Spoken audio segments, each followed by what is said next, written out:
How does goal setting contribute to understanding the big picture and performance in the classroom?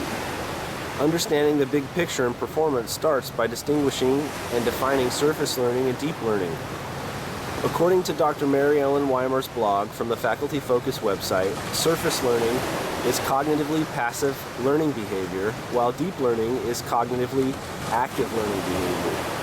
Passive learning strategies include the memorization of words or study practices that are not likely to go beyond the basic requirements of attending class. Deep learning strategies include an investigative process for solving problems. I use Barkley's Student Engagement Technique 43 to show that the big picture and understanding the process for solving problems is meaningful for students.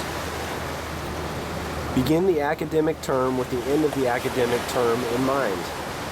Teachers' goals sometimes differ from student goals. This means that teachers must recognize sometimes that adjusting their goals to align with student goals collectively or individually is part of the process of learning.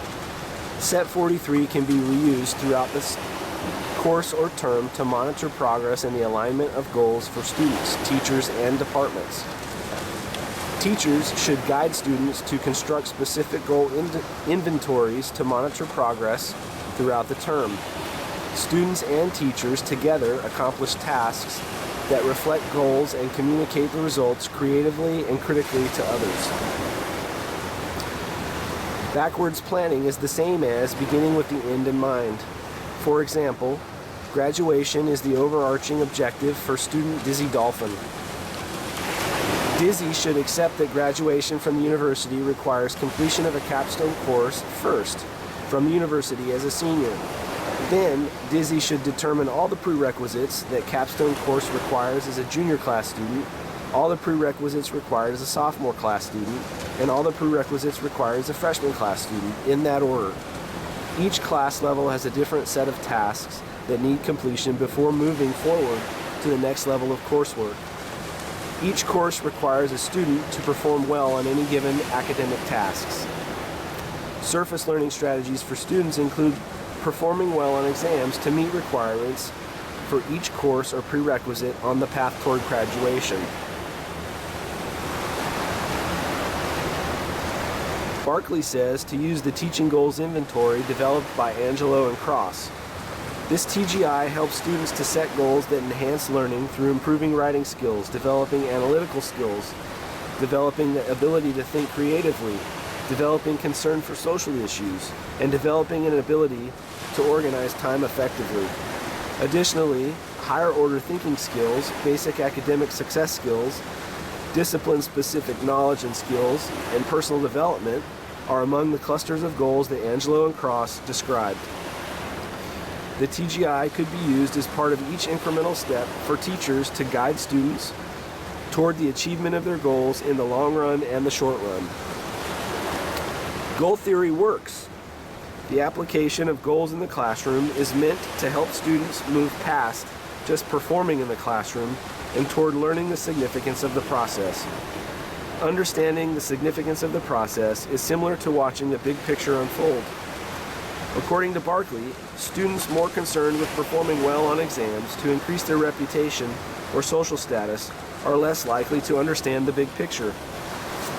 The use of formative assessment techniques could help teachers to align the big picture goals of students with the goals or objectives of the class.